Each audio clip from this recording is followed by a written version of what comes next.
Goeiemôre en 'n warm welkom na my na wat? Goeiemôre. Baie welkom aan 'n nuwe episode van Penuel die swart pen. Hierdie is my channel en hierdie is my woorde oor wat. Ek sê, I hope you guys are well. It's Penuel the black pen. Ipen elimnyama die swart pen. So I have to make this video because I've been wanting to make this video, and let me start with protocol. All protocol observed. I'd like to thank Ernst van Zyl from Afriforum for coming through to the panel show and coming to have a sit down with me. I think it was our fourth time together, and I'm very big on energy, and I'm very big on people that are doing amazing work. And from the first time I met Ernst, his energy, the way he hosted me at the Afriforum headquarters was pretty dope for me. The work he's doing, his mindset, his belief in self. Shout out to Utibo Khokibine, shout out to Khumutso, shout out to Sizwe at the panel show, Q and Yenzi as well for the work, the amazing work they continue to do at the panel show. I'm very thankful to themselves and Tribal Media House for this amazing platform that we have and the work that we do. And of course, shout out to myself, Penuel the black pen, boy. You know what it is. Like I said, shout out to my new hairstyle, man. One day when I have money, I'll have like my own stylist, and I'll be like, oh, shout out to my barber, whoever. But anyways, shout out to the guy at the salon who cut my hair. Anyways, after that, other protocol that needs to be observed. Guys, for those of you who are new to me and my life and my platforms, people that are very new to the Penuel show, the Penuel show is a conversational platform. Now, there's a difference between a conversation and an interview. An interview is where, as an interviewer, I sit, I ask questions, and the interviewee guest answers the questions. A conversation is where we are having a mutual conversation that is flowing two ways. I still see in the comments, and I understand, Shane, you guys are still new, you don't really know me, or you have become so accustomed to the interviewee style. I don't generally do interviews. I can, but I generally don't. I find that I gain better value, and I find that my audience gains better value when it's a conversation. On top of that, I have stuff to contribute. I'm not just a robot who asks and waits to hear. I actually have my own thoughts that I'd like to share as well. So when I sat with Ernst van Zyl, we were having a conversation. So he will talk, I'll ask him a question, and then I will talk. He's also free to ask me a question because it is a conversation. When I sat with Dr. Umar Ifatunde, unfortunately he had a very busy schedule with his South African visit. And because of his busy schedule, I unfortunately only had an hour with him. Understanding that we probably had like 15 to 20 minutes before we went live, and then another 15 to 20 minutes afterwards. But in terms of the sit down, I only had an hour with him. And I did in that sit down explicitly give a disclaimer and state, I normally do conversations. However, in the interest of time, I will do an interview. Therefore, I'll ask questions and largely keep quiet. I did share some of my thoughts at places, but I largely let him speak. If I'd gotten, like with Ernst, I had 1 hour, 50 minutes or just over, close to 2 hours. If I'd had 2 hours, 3 hours with Dr. Umar Ifatunde, I would have said so much more. I would have told him some of my thoughts, some of my ideas. We could have maybe debated here and there. And at least it would have been that. But unfortunately, there wasn't much time. And because he is not a local, with Ernst, hopefully he can make scheduled time for me. We can have another sit down. But with Dr. Umar Ifatunde, I don't know when he will be in South Africa again, number one. And number two, I don't know if I'll have an opportunity to sit down with him again, number two. So I had to maximize that 1 hour. And because you guys know me, because I've got this platform here where I can share my thoughts, it was important for me to let him speak. Even if I disagree with him, it's fine to let him speak. So there's a difference between an interview and a conversation. Number two, Dr. Umar Ifatunde's, or let me say this, we pre-record at the panel show. We've probably got about 13, 14 episodes that are still sitting, which kind of breaks my heart because you guys have to wait for like 2-3 months for them to come out. And I hope none of the content in there is going to be like a bit stale. Maybe we're speaking about a current affairs incident at the time, but now it's like 3 months later. So I apologize for that, and it's a conversation. It's an ongoing conversation I keep having with the team at Tribal Media House. But when a certain guest comes through, like a Dr. Umar Ifatunde, he jumps the queue. I apologize for this, but it's because he was in the country at the time. It's an episode that needed to come out quick. So he jumps the queue and the episode comes out. I recorded with Ernst van Zyl probably 2-3 months ago. So his episode has been sitting. I did not, on purpose, intentionally, have a Pan-Africanist, Dr. Umar Ifatunde, and then right after bring a young leader of Afriforum, Ernst van Zyl. I did not do that on purpose. I wasn't trying to get reactions or be controversial. It just so happened that Ernst van Zyl was meant to be the next episode. I did have a conversation with Ernst and I said to him, listen, we had a Pan-Africanist here, a Pan-Africanist episode that dropped. I'm not sure if you would like to maybe delay your episode by a few weeks so that it doesn't look like we are. And in true Afrikaner, style, Ernst was like, no, put the episode. It's your platform, it's your production. Please play it.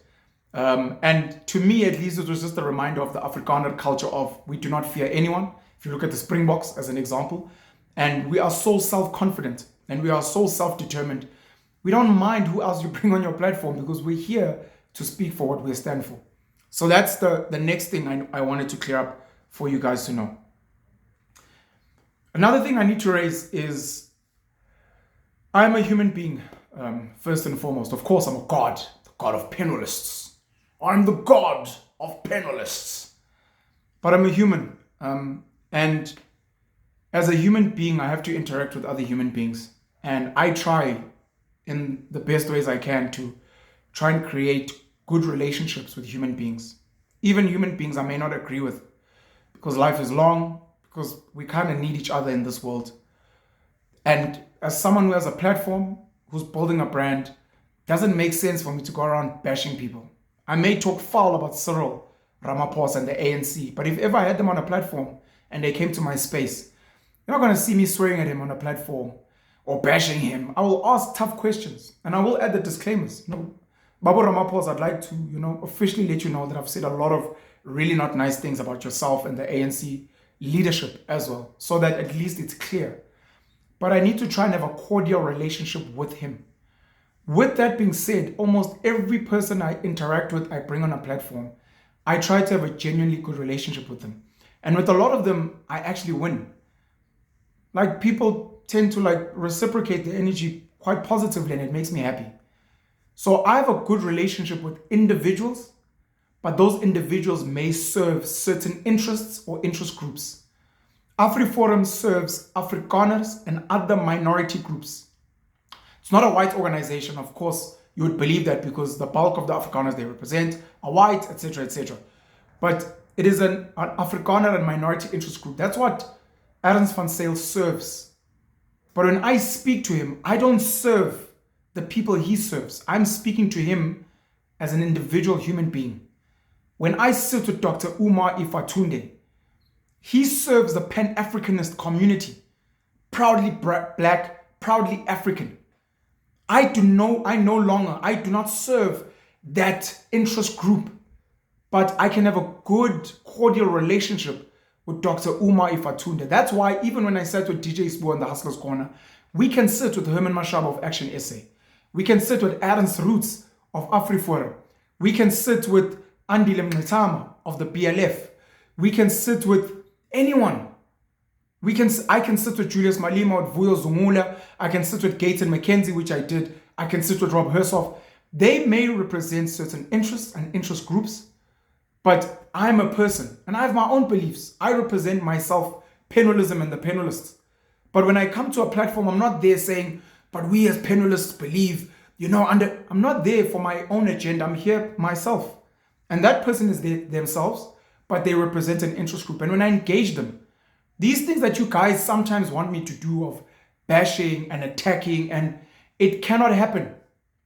I do ask difficult questions, but I try to do it with respect and to make sure that the guest does not feel attacked, so that they are so comfortable to state their part. And then you as the audience can decide for yourself what you think. It is not for me to come there and be like, but Ernst, you guys stole the land. We want our land back.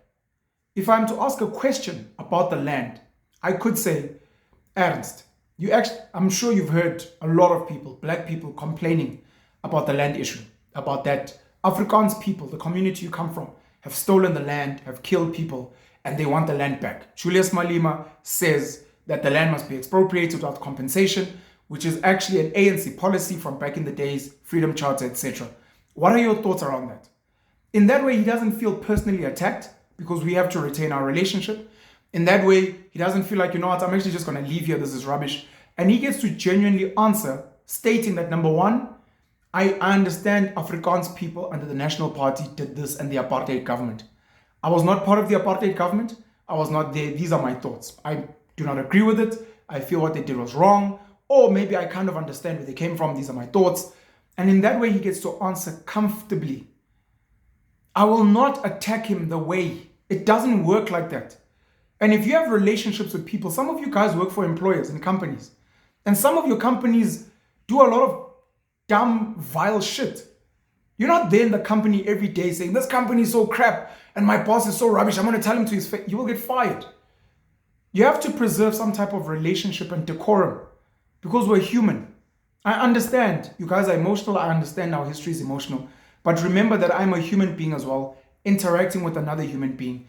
And I'm trying to build a brand that is sustainable so that other people watching on the side are like, actually, I think I can go to that platform. This guy doesn't attack people. He doesn't trap them and put them in a corner and bash them for their beliefs. He asks them questions. He engages with them. And he's happy to bring uncomfortable questions.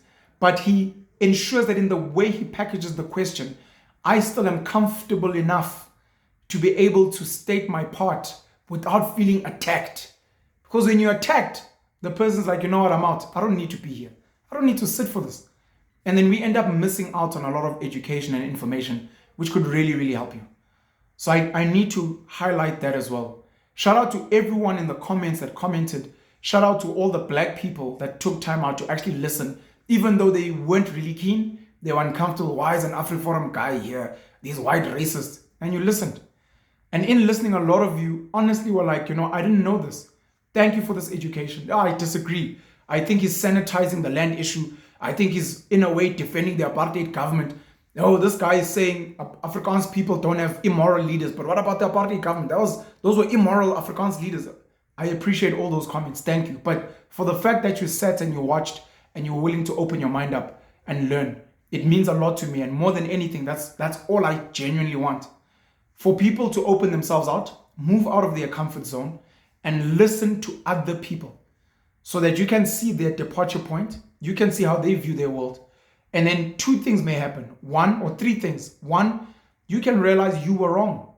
Oh, snap, I was actually wrong. Or you can realize actually they're wrong. And now that I know what they think, I can actually correct them better. Or number three, you'll be like, oh, okay, at least this person's confirmed what I already knew. So thank you for that, and I appreciate it. I read you guys' comments and I try to respond to them as well. I'm probably going to make another video about the conversation, but I just wanted to highlight some of the things that stood out for me. Number one is a word called kleptocracy, which Ernst raised in the conversation. I just want to get you guys the official definition quickly. The official definition, this is under Wikipedia. Kleptocracy, from Greek, thief. Klepto is I steal. You know, like a klepto, is it a kleptomaniac? Someone that's a klepto is someone that has an addiction to stealing. Kleptocracy is a government whose corrupt leaders, kleptocrats, use political power to expropriate the wealth of the people and land they govern, typically by embezzling or misappropriating government funds at the expense of the wider population. I think that's very important. So Ernst brought this concept up of kleptocracies, and what he raised was it's always in cities, countries, spaces where there are commodities and resources that you find leaders become very corrupt and criminal. In South Africa, the British came here when they realized there were diamonds, when they realized there was gold, and then other minerals. And then other people came, not just the British. Obviously, the Portuguese were here, the Dutch, French, German, which ended up forming the Afrikaans, etc. And then today, we've also got the Nigerians, the people from Malawi, Mozambique, and other people that come here because there is value here.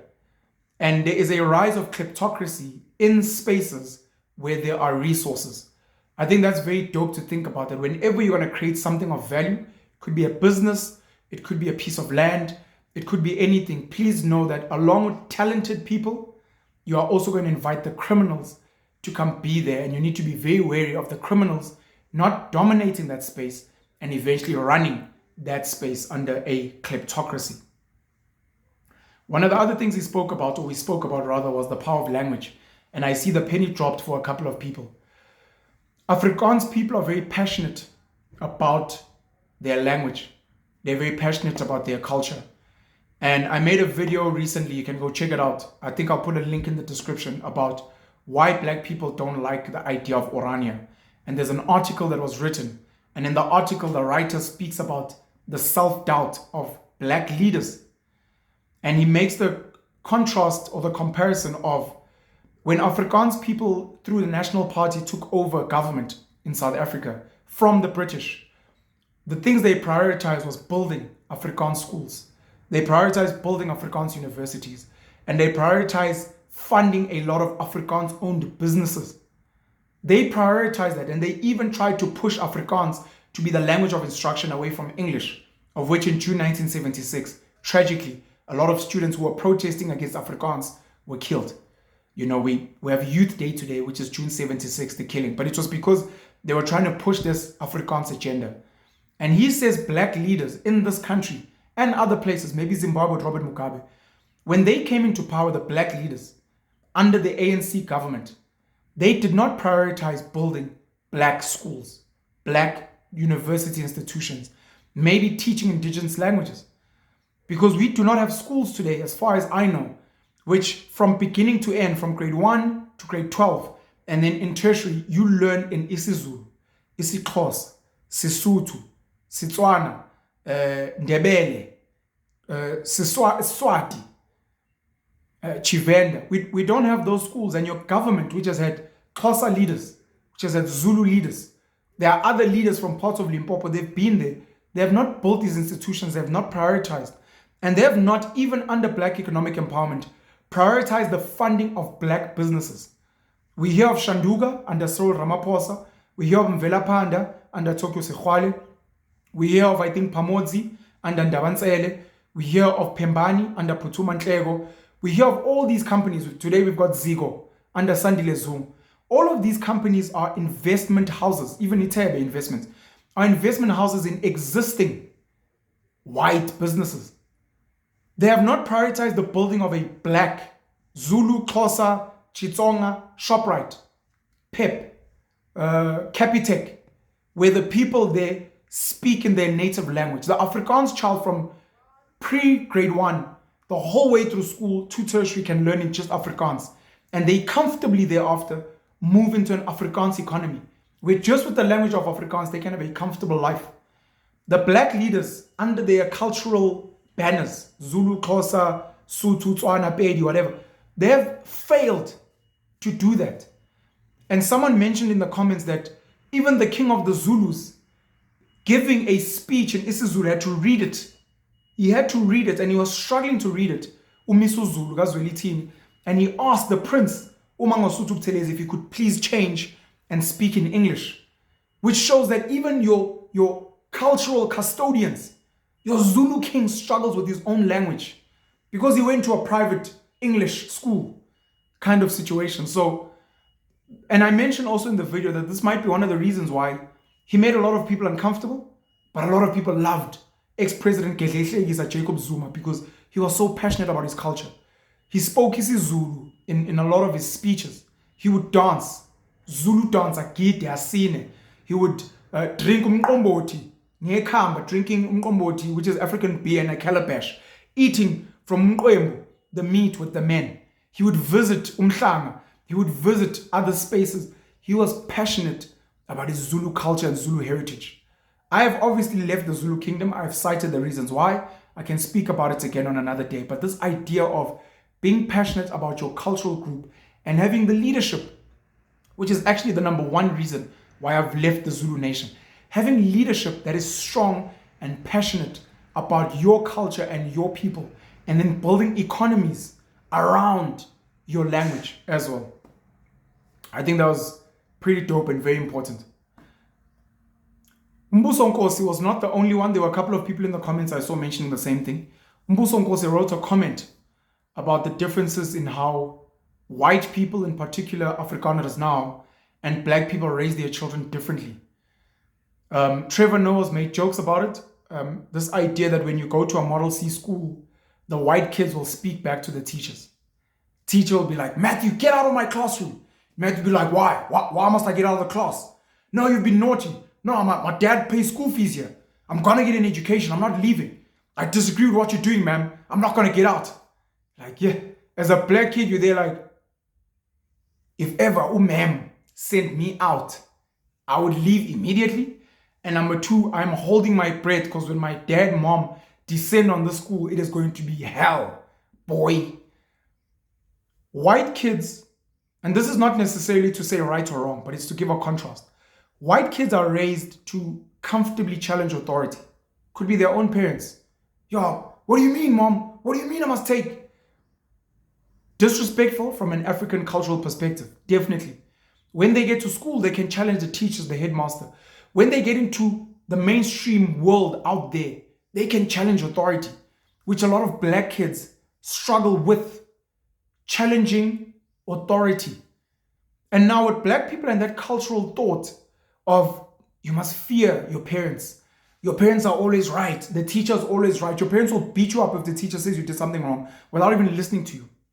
I was counseling a young man last year, and this guy tells me a story of how he fought with the teacher. Black boy fought with a white teacher when he was in grade 7. Big boned boy. And when he fought with the teacher, his parents were called in. And I think he eventually got expelled. I'm not sure. And he started having anger management issues. And I remember asking him,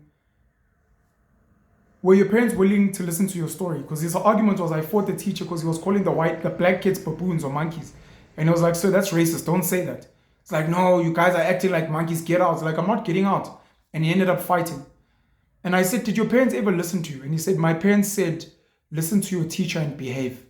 This is a good school. And I'm like, this is probably where your anger management problem started, because you felt no one is listening to me. And you start fighting back. Black kids in their homes generally are told children are to be seen, not heard. You're not allowed to ask questions. You're not allowed to bring suggestions. It's one of the reasons why black families have such weak leadership themselves. Forget the ANC. Forget business. Just look at your family. Look at the elders in your family, your grandparents, grandma, granddad. Are they well educated? Are they well traveled? Do they have a vision for the family? Have they maybe built or written, a book? I've written a book for my family, the Mlocha family on my father's side, with our family history, with our clan names, etc., and a family tree. Have your uncles, aunts, your parents, do they have leadership? And you as a young girl, because there's patriarchy, as a young black girl who's 18, are you allowed at family meetings to voice your concerns? Are you allowed to question? I don't agree with this vision. Are you allowed to come up with ideas? Let's set up a family trust, Stockfell. Or must you keep quiet and wait? And then you wonder why your family is so weak. And that contrast that Umbuso Nkosi and other people in the comments raised was very powerful, because they were saying because black children are raised to fear and agree with their parents no matter what, it translates later on into a black population who sees their politicians or political leaders and kings as their parents. We even call Jacob Zuma Ubaba.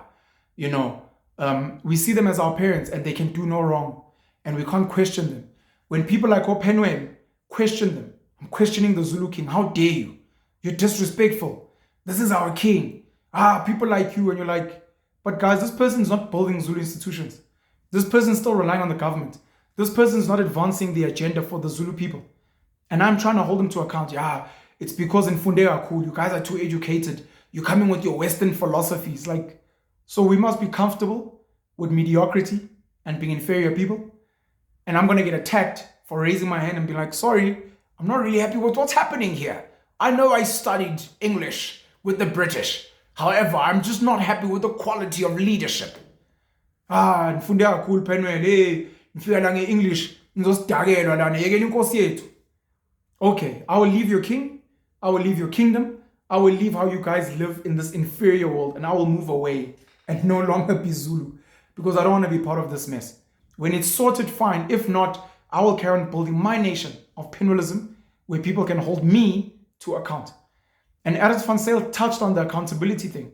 This thing of people feeling like they deserve what they have. And in reality, the black masses, by and large, through their votes, seem to believe that this is the best that they have. Who else must we vote for if not the ANC and the EFF? Because this is the standard you've become accustomed to. When it comes to where they buy, they hold themselves to a higher account. They want to buy from a better shop if they have the money. But if not, they're happy with substandard stuff. And Ernst van Zyl was saying a big chunk of Afrikaners refuse to hold themselves to a weak leadership. Even under apartheid, and this is now a controversial take, even under apartheid and Hendrik Verwoerd and the guys, they oppressed black people, they exploited from black people, they forced black people off their land. However, they put Afrikaners first. And Afrikaans people from their point were like, this is good leadership. Imagine Dr. Umar Ifatunde coming to South Africa and becoming president and saying, we will get all the land back. All non-black people are not allowed to own land. The best they can do is rent land from a black person. And all the businesses will be given to black people. A white person, if they want to stay here, can maybe become a manager or become a worker, but he will not own a business. When you look at it from outside the black spectrum, you'll be like, this guy's oppressive, Robert Mugabe. He's taken the land from the whites. He's done. But from a black perspective, you're like, this is a good leader. He puts us first. So even under apartheid, for Afrikaners, the leadership put them first. And if the leadership dropped the ball, this is why they said F.W. de Klerk was a sellout. If they drop the ball, it's like, we want another leader. We want another way. We will go and build an Orania. We will go and build a Klein-Fontaine. We will go and fund an Afriforum. Because these people represent our interests. We're not interested in a rainbow nation. We're not interested in BEE. We want to thrive, which is a superiority mindset. But you've got a lot of black people who have an inferiority mindset, who are happy to work with everyone and be subservient to them. Yes, you can judge me, whatever, but this is the reality of the dynamics that I'm speaking about. Sorry. So how you raise your kids is how they deal with authority figures, even when they are adults. And I mentioned parents and families, but I also want to mention religion. Dr. Miles Monroe, may he rest in peace, spoke about people take different learnings from the Bible, and so many people want to be the lamb of God, the sheep. Some people idolize the donkey that Jesus rode on as this holy animal. And then other people look at Lion of Judah, the lion, and the eagle that soars. Like, you don't have to be subservient even after reading the Bible. You can be great. You can admire Solomon, who was wealthy, Job, who was wealthy. You can admire Samson, who was strong. You don't have to admire the humble, meek person in the Bible. And different people take different things. Now, the Afrikaans nation, like the Jewish nation, believes they are the chosen people of God. But in the same Bible, which also speaks about slavery and slaves respecting their masters, you find that black people from the Bible, their biggest takeouts is number one, Moses freeing the Israelites from the Egyptians. But then it's also this turn the other cheek and forgive, Nelson Mandela. Why are we forgiving? The Battle of Jericho was not about forgiveness. When Moses sent locusts and was killing the firstborn children, the firstborn sons of the Egyptians, that was not turning the other cheek. So you choose what you take out from it. And it seems for the bulk of black people, what they take is the meek shall inherit the earth. You must be a servant of God. And also this thing of God-fearing. And the fact that I've said before that they've taken God out of you and put them there. And you must be like, you must fear God and God is always watching. Don't worry, God will punish them one day. While you're being told by people that are punishing you now and living on their earth now. And some of us are trying to get you to get the God back in you. And you're like, if I'm a God, if you guys want to claim I'm the descendants of kings and chiefs and pharaohs and queens, act like it. You know, when you look at the Afrikaner nation, when you look at the Americans, when you look at the Russians, when you look at Nigerians that travel the world, they walk up tall and they loud and they carry themselves in a certain way. They dominate in spaces that they're in because they almost identify a God within self. They are like, I'm a higher being. God is in me. And when I'm falling short, I will rise up again. I'm not going to pray and one day, Lord, please help me. We don't know. I will take ownership. Self-doing. Self-determination of the Black Panthers of Huey P. Newton. Self-determination and black consciousness of Stephen Bantu Biko. Afriforum is an embodiment of self-determination. Self-doen. Orania is an embodiment of self-determination. Self-doen. And the black people that claim to be Pan-Africanist, claim to be pro-black, claim to be black conscious, they don't show the same self-determination and self-doen. They're not going out and building spaces like Orania for their black cultural groups. They're not building businesses that have a black consciousness ethos in them. They're not building schools that are proudly Swahili, Zulu, Xhosa, as an example. I think that's very important. Okay, I've got some other notes here, but I think in the interest of time, I'm going to actually leave them for another video. I'm going to mention 3 more points. The first one, which I've highlighted before, and I'm going to highlight again, and I want to thank Ernst again. Afriforum, and I've said this to DJ Spoo, Afriforum's secret formula. They've got a couple. One of them being the fact that they serve a mandate, and it's not that they serve the members. So the members must agree with the mandate. That's the one. The other one is a little bit of money. Ernst touched on it as well. A little bit of money.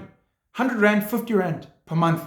In a collective of 300,000 people, all of a sudden you've got 30 million, 45 million Rand a month coming in.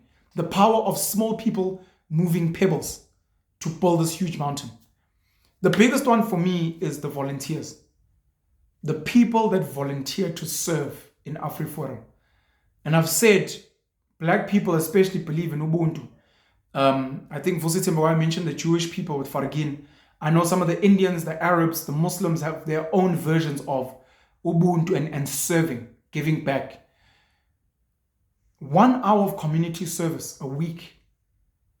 1 hour of community service a week from everyone would be a game changer. Paul Kagame is doing that in Rwanda.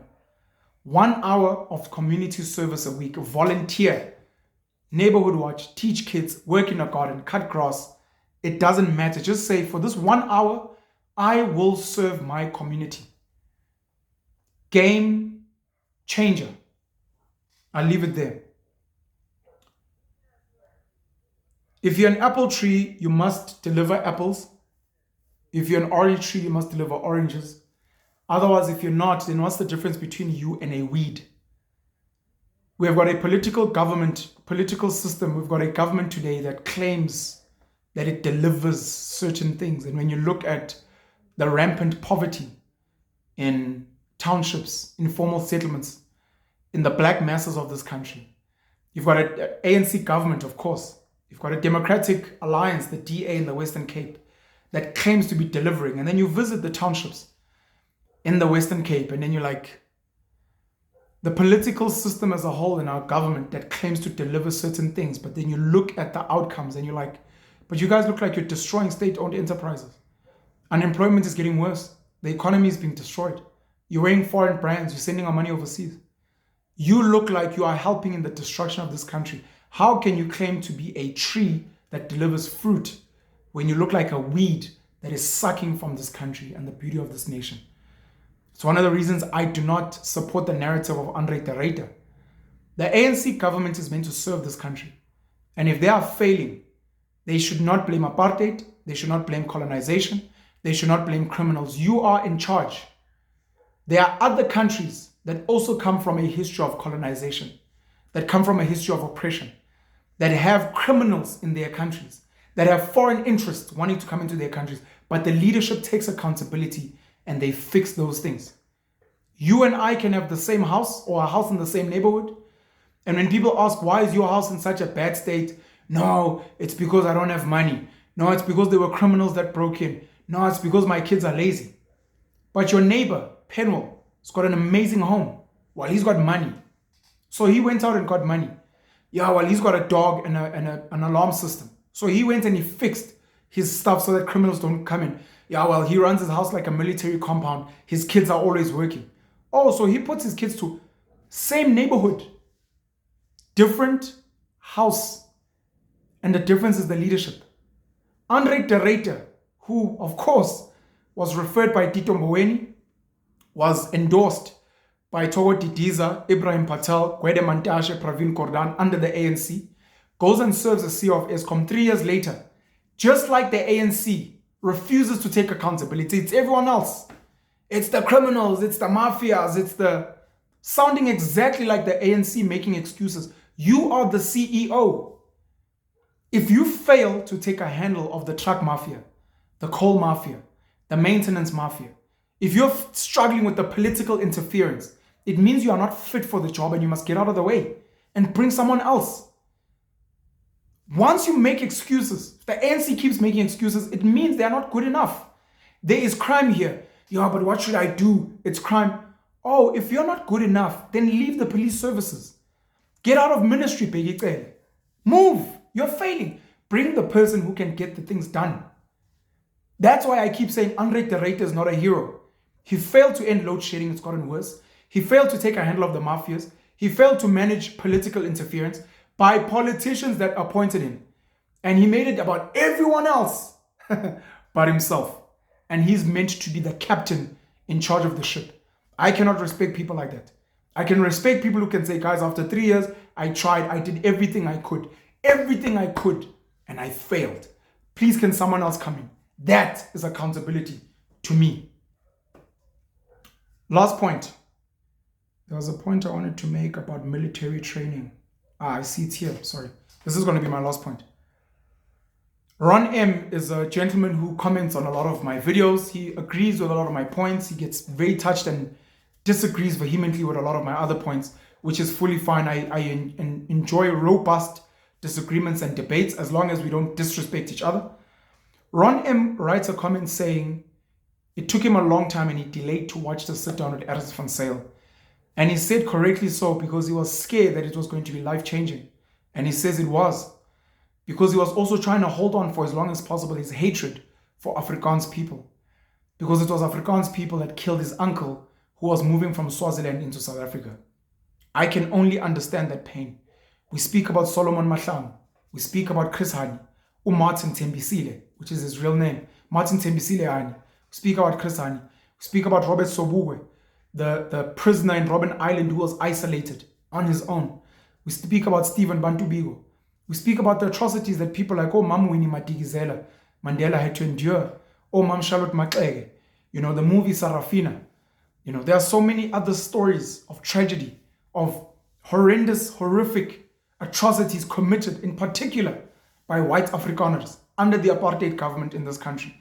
And the anger, why when people hear me speak Afrikaans, they're like, you're a sellout and you're triggering me, bro. You're gaslighting me. In this country of oppression, where you've been given a voice, you want to come and idolize Afrikaans people and, yeah, I admire Afrikaners. How dare you? How dare you?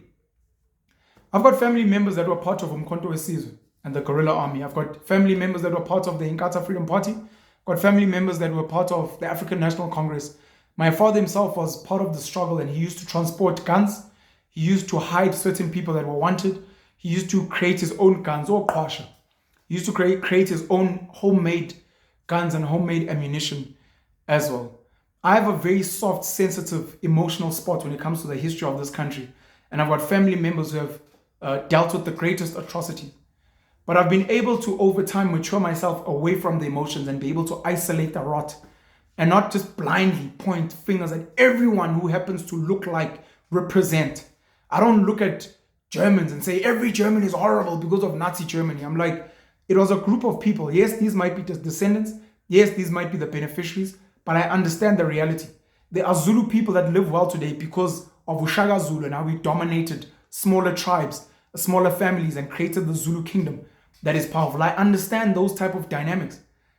Now, I appreciated Ron M for that comment, and I thanked him. And, I wish I could have engaged further and said, I apologize for what happened.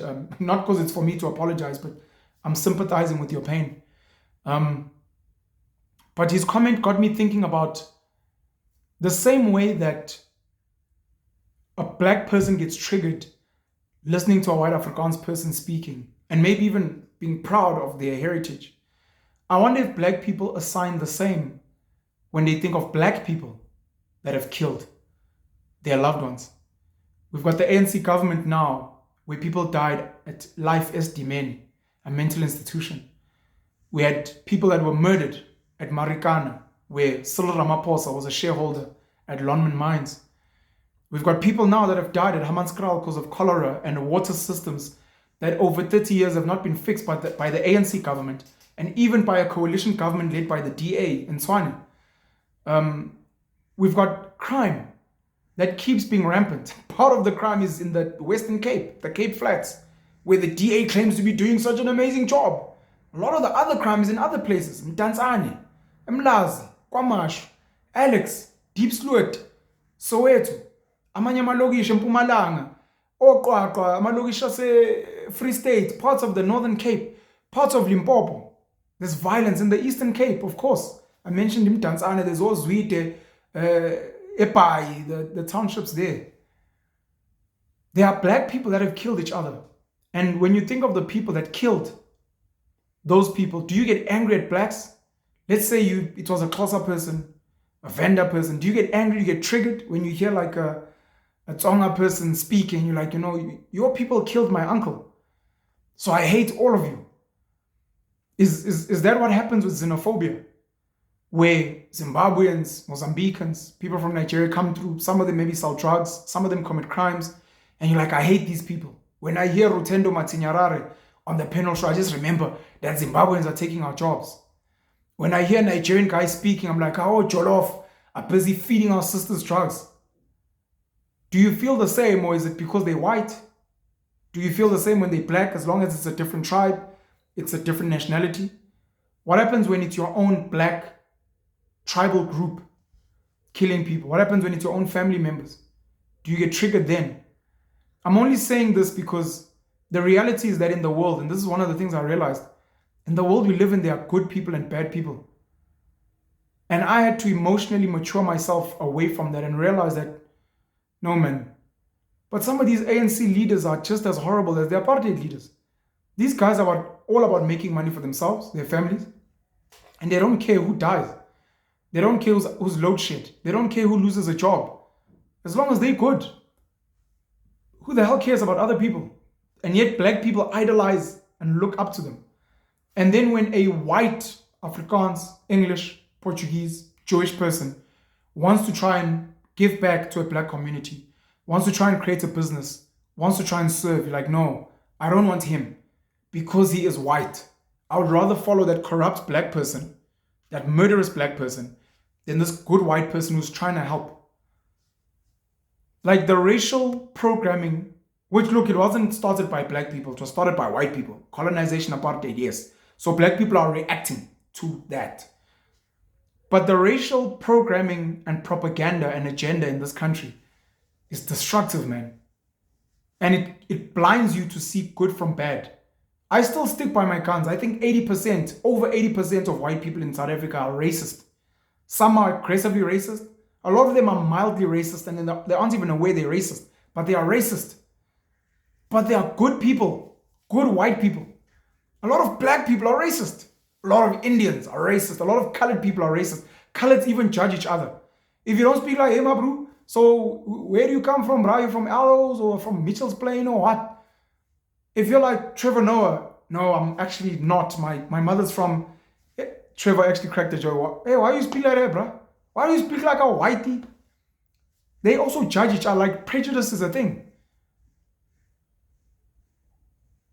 And how, while I'm alive, do I get people to transcend beyond race, gender, nationality, and see good people from bad? Because a lot of white people in this country are also victims of racial propaganda.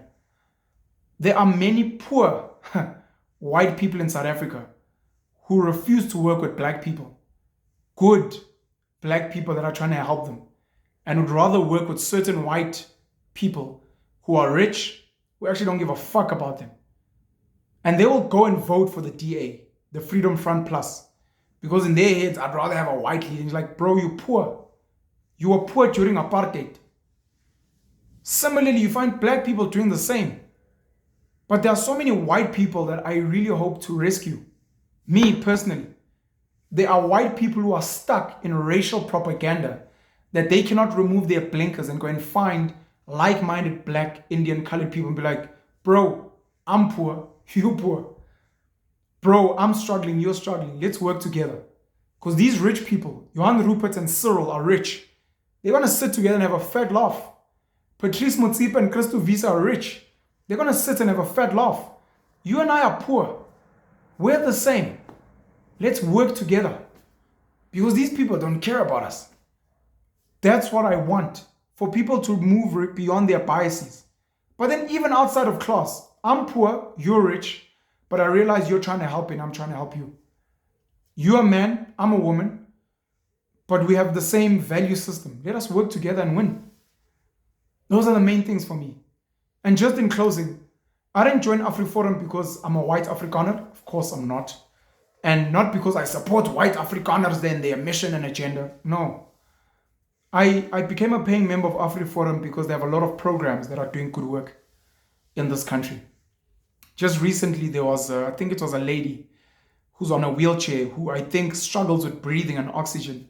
And this person had to eventually go and be based at a police station because of load shedding, thanks to the ANC government and ESCOM and the mafias there. They had to go and be based at a police station so that they can have power and not die. And thanks to a contribution from Afriforum, that person now has got, I think it's an oxygen tank or some solution. So, I think it's a battery to power them so they can stay alive. People have died because of load shedding, either because the robots are down in these car accidents, or criminals come into the house during load shedding, or people that rely on electricity for their oxygen tanks, etc. It could be contaminated food and you get food poisoning and you die because of the ANC government and load shedding. And people like Afriforum are trying to solve problems. They're looking into alternative energy. The guys at Orania have gone onto solar for half of their day. I'm willing to invest and contribute to initiatives like that. I don't have time to be finding people that are struggling. I didn't know where to go to help Senzo Meyiwa and his family. I don't know if Orlando Pirates was collecting money, Bafana Bafana is collecting money. I don't know what our government is doing to help people. AKA and Teebs, I don't know who's helping them. But here we are, and you've got a group which serves Afrikaners, largely white and other minority groups, but they're out there delivering services, closing potholes. I'm going to drive over a road whose pothole is closed thanks to Afriforum. So I support Gayton McKenzie, even though I don't support the Patriotic Alliance, because Gayton McKenzie has closed potholes. That's why I can support Chris Papas, arguably the best politician, not best politician, the best servant, public servant in the country, next to Gayton McKenzie. The best politician is obviously Julius, because he's great at the game. But in terms of the work, Chris Papas, Mgeni, I can contribute to him, man. Not the DA, I don't support the DA, but look at the work he's doing. Look at the work Afriforum is doing. They've built a skills institution. While the government is destroying FET and other skills colleges, Afriforum is saying, let's build another one. Yes, the language of instruction will be Afrikaans because we're an Afrikaans organization. But there's nothing stopping. We spoke about the trade unions. SATU, NUMSA, NUM, all these other unions. What's stopping them from building a Zulu, Xhosa, Sotho, Tswana, Pedi, Xitsonga, Tshivenda, Swati, Ndebele institution? Nothing.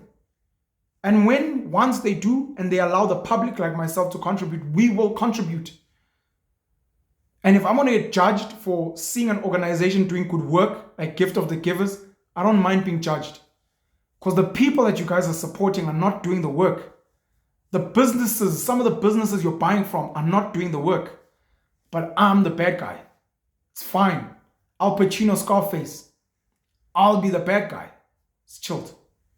Again, thank you so much to everyone that tuned in and watched. Thank you to everyone who shared the conversation. I'm going to drop a link to the episode again for those who maybe have not seen it. Please share it with your friends, with your family. A conversation between a black, previously Zulu, African gent with a white Afrikaner male from Afriforum having a discourse about this country, the politics, the work he's doing, some of the beautiful work that needs to be done. I'm going to be sitting with more colored, Indian, hopefully some Chinese, Taiwanese, Korean people in South Africa sit and have these engagements. I sit with Zimbabweans. I want to sit with some Nigerians. I want to sit with people from other parts of the world. SADC. I've sat with a young Swati lady. That episode is going to be coming out. So how do we come together? Specifically good people. Because there's bad people and some of them need to be rescued, some of them need to be punished. But there are good people. How do we find each other and have these very important conversations for the benefit of people out there so that we can win? Penuel, die swart pen, baie dankie dat julle on my kanaal. Thank you very much for subscribing to my channels. Thank you very much to everyone who contributes financially. Thank you to every paying member. We appreciate you. It allows us to carry on doing the important work that I think we're doing. This is my bit at leadership, at building a better nation for all. And I hope those that understand can see the work I'm doing. And I appreciate all of you for contributing in the work that I'm doing. My channels are like my mini Afriforum. I get to collect a little bit of money and then I try to make changes and make an impact where I can. Penuel, ipeni elimnyama, usiba, olunsundu. Ngiyandithanda bafethu. Have a great and blessed day. Cheers.